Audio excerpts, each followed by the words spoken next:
ప్రజల యొక్క ఆరోగ్యాలని కాపాడాలని తమ ద్వారా ప్రభుత్వాన్ని కోరుకుంటున్నాను అధ్యక్ష. ధన్యవాదాలు. బండారు శ్రావణ గారు. ధన్యవాదాలు అధ్యక్ష. సింగనమల నియోజకవర్గంలో పేద ప్రజలకు సంబంధించిన అత్యంత ముఖ్యమైన సమస్యను సభ దృష్టికి తీసుకొస్తున్నాను అధ్యక్ష. పేదల సొంతింటి కలను సాకారం చేయాలనే లక్ష్యంతో గతంలో మన చంద్రన్న ప్రభుత్వం చేసిన ఎన్టీఆర్ హౌసింగ్ స్కీమ్ కింద నియోజకవర్గంలో 2014-19 మధ్య పెద్ద ఎత్తున గృహ నిర్మాణాలు చేపట్టారు అధ్యక్ష. అయితే ఆ తర్వాత అధికారంలోకి వచ్చిన వైసీపీ ప్రభుత్వం రాజకీయ కక్షతో పూర్తయిన ఇల్లుల బిల్లులు ఆపేశారు అధ్యక్ష. ఈ పెండింగ్ బిల్లుల పరిష్కారంపై ఏమాత్రం దృష్టి పెట్టుకోకుండా ఎన్నో సంవత్సరాలుగా పేద లబ్ధిదారుల తీవ్రంగా ఇబ్బందులు పెడుతున్నారు అధ్యక్ష. తమ సొంత డబ్బులు ఖర్చు చేయడంతో పాటు అప్పులు చేసి ఇల్లు పూర్తి చేసుకున్న పేద కుటుంబాలు ఈరోజు ఎంతో ఇబ్బంది పడుతున్న పరిస్థితిని సభ దృష్టికి తెస్తున్నాను అధ్యక్ష. మొత్తం సింగనమల నియోజకవర్గంలో 1800 మంది పేద లబ్ధిదారుల బిల్స్ రావాల్సి ఉంది అధ్యక్ష. ఇది కేవలం గణాంకాలు కాదు అధ్యక్ష. ప్రతి సంఖ్య వెనుక ఒక పేద కుటుంబం ఉంది. ప్రతి పెండింగ్ బిల్లు వెనుక ఒక కుటుంబం చేసిన అప్పు ఉంది. ఎన్నో సంవత్సరాలుగా తమ సొంతింటి కోసం కష్టపడి పేద ప్రజల ఆశలు ఆవేదన ఇందులో ఉన్నాయి అధ్యక్ష. గత వైసీపీ ప్రభుత్వంలో తెలుగుదేశం ప్రభుత్వంలో కట్టిన బిల్లులు ఇవ్వకుండా, కొన్ని స్టార్ట్ అయిన ఇల్లులను కంప్లీట్ చేయనివ్వకుండా, అయితే కనీసం వైసీపీ ప్రభుత్వంలో శాంక్షన్ అయిన ఇల్లులు కట్టారంటే అది లేదు అధ్యక్ష. కనీసం ఒక ఇటుక కూడా వేయలేని పరిస్థితిని మనం చూసాం అధ్యక్ష. పేద ప్రజల సొంతింటి కలను గత ప్రభుత్వం నెరవేర్చకపోయింది అధ్యక్ష. ఇప్పుడు మన కూటమి ప్రభుత్వం, మన చంద్రబాబు నాయుడు గారి పరిపాలనలో పేదల సొంతింటి కలను సాకారం చేస్తున్నాము. అయితే సంవత్సరాలుగా పెండింగ్లో ఉన్న ఈ బిల్లులను పరిష్కరించాలని మీ ద్వారా మంత్రివర్యులను కోరుతున్నాను అధ్యక్ష. బొత్సల సుధీర్ గారు. కాళహస్తిలో కాకుండా మొత్తం ఆంధ్రప్రదేశ్లో కూడా ముఖ్యమైన సమస్య ఈరోజు రీసర్వే 2019 నుంచి 24 వరకు అధ్యక్ష. మరి చూస్తే జగన్మోహన్ రెడ్డి ప్రభుత్వంలో తుగ్లక్ ప్రభుత్వం లాగా ఇష్టం ఉన్నట్టు నీ పేరు మీద పొలం, నా పేరు మీద పొలం, నీ పేరు మీద మార్చేశారు అధ్యక్ష. తర్వాత మనం వచ్చిన తర్వాత కూడా మళ్ళా కూడా రీసర్వే చేసాం. రీసర్వే చేసిన తర్వాత ఆ శాటిలైట్ ఏదైతే సర్వే చేశామో దాంట్లో కూడా ఇబ్బందులు వచ్చి ఇంకా కూడా చాలా మటుకు పాస్బుక్స్ కావని వాళ్ళు ఏవైతే రైతులకి మరి ఏవైతే పొలాలు ఉన్నాయో అది ఒక్కొక్క వాళ్ళ దాంట్లో అనేక మంది పేర్లు, ఇప్పుడు ఒక్కొక్క ఎల్లయ్య పేరు మీద మల్లయ్య పేరు మీద ఎల్లయ్య వచ్చేసి ఈరోజు రైతులకి యూరియా కావచ్చు, సీడ్స్ కావచ్చు, లేదా తీసుకెళ్ళి వాళ్ళ పెళ్లిలో, కూతురు పెళ్లిలో, కొడుకు పెళ్లిలో ఉండి తీసుకుపోయి బ్యాంకులో పెట్టుకొని వాళ్ళ సొంత భూమి మీద లోన్ తీసుకోవాలన్నా లేని పరిస్థితి అధ్యక్ష. తమరి ద్వారా నేను కోరేది ఏంటంటే దయచేసి ఇది అట్మోస్ట్ అర్జెన్సీ అధ్యక్ష. దయచేసి ఊర్లలో కూడా చాలా ఇబ్బంది పడుతున్నాం.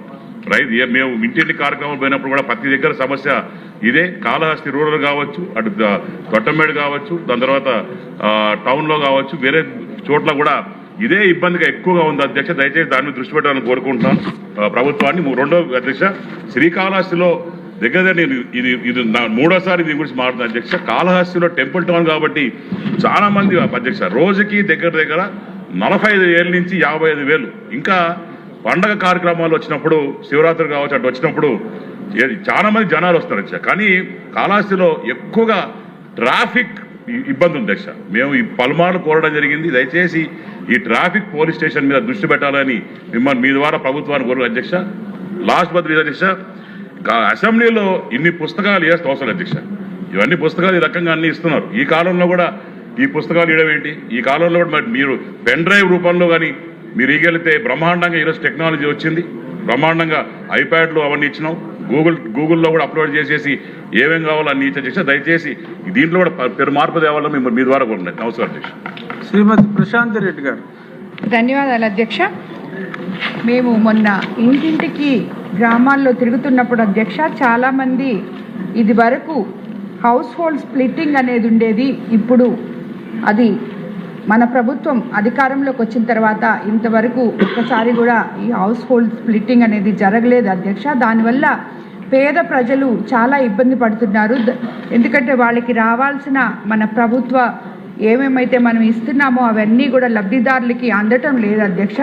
దీని మీద మీ ద్వారా ప్రభుత్వాన్ని దృష్టి పెట్టాలని చెప్పి నేను కోరుకుంటాను అధ్యక్ష. అలాగే ఇందాకే శాసనసభ్యులు చెప్పినట్టు మేము ఇంటింటికి తిరిగేటప్పుడు మా కోవూరు కాన్స్టిట్యున్సీలో కూడా కొడవలూరు మండలంలో ఎప్పుడో 90 సంవత్సరాల క్రితం వాళ్ళకి ఇచ్చిన పొలాలని అప్పటి నుంచి వాళ్ళు సాగు చేసుకుంటూ వాళ్ళకి పట్టాదారు పాస్ పుస్తకాలు అన్నీ ఉన్నాయి అధ్యక్ష. కానీ మొన్న ఎలక్షన్ ముందు జరిగిన రీసర్వేలో 4 గ్రామాలకు చెందిన 400 ఎకరాలు గవర్నమెంట్ ల్యాండ్ కింద వాళ్ళకి రీసర్వేలో పడడం జరిగింది అధ్యక్ష. ఇది కూడా మీ ద్వారా నేను ప్రభుత్వం దృష్టికి తీసుకొస్తున్నాను అధ్యక్ష. ఇలాంటివి కాన్స్టిట్యున్సీలో ఎన్నో దగ్గరలో ఈ రీసర్వే ప్రాబ్లమ్స్ ఉన్నాయి అధ్యక్ష. ఇవన్నీ కూడా క్లియర్ చేయాలని చెప్పి మీ ద్వారా ప్రభుత్వాన్ని కోరుకుంటున్నాను అధ్యక్ష. ధన్యవాదాలు అధ్యక్ష. బోనెల విజయ్ కుమార్ గారు. ధన్యవాదాలు అధ్యక్ష. అధ్యక్ష, పార్వతీపురం నియోజకవర్గంలో మైనర్ ఇరిగేషన్ కింద అతి పురాతనమైన 2 ప్రాజెక్టులు ఉన్నాయి అధ్యక్ష. ఒకటి వరాలగడ్డ, ఇంకోటి అడారగడ్డ. ఈ వరాలగడ్డకి అడారగడ్డకి తెలుగుదేశం ప్రభుత్వమే కొబ్బరికాయ కొట్టింది అధ్యక్ష. మన గౌరవ ముఖ్యమంత్రి గారు చెప్పినట్లు ఇప్పుడు గుమ్మడికాయ కొట్టాల్సిన అవసరం వచ్చింది. అయితే ఈ వరాలగడ్డకి మనం 2018లో ఒక 2 కోట్లు శాంక్షన్ చేసాం ఫస్ట్ ఫేజ్లో. అప్పుడు వర్క్ కూడా స్టార్ట్ చేసాం. సెకండ్ ఫేజ్లో కూడా 129 కోట్లు ఒప్పందం కూడా జరిగింది. 1 ఇయర్లో కంప్లీట్ చేయాలని గడువు కూడా నిర్ణయించడం జరిగింది. అయితే 2019లో గొడ్డల పార్టీ రావడం, ఆ ప్రాజెక్ట్ని ఇగ్నోర్ చేయడం జరిగింది. ఈ ఏదైతే శాంక్షన్ ఆర్డర్ ఉందో దాన్ని పనిగరంలో తీసుకొని తొందరగా పూర్తి చేయాలని ఒకటి. రెండోది అడారగడ్డ, ఇది 2001లో మనం తీసుకున్నాం అధ్యక్ష. అప్పట్లో 7.58 crores అడ్మిషన్ శాంక్షన్ కూడా చేయడం జరిగింది. అందులో 3.5 కోట్లు పెట్టి హెడ్ వర్క్స్ కూడా కంప్లీట్ అయిపోయినాయి. ఆ తర్వాత నుంచి ఇప్పటి వరకు పని అయితే అలాగే ఉండిపోయింది. కాలువల పని కూడా ఆగిపోయింది.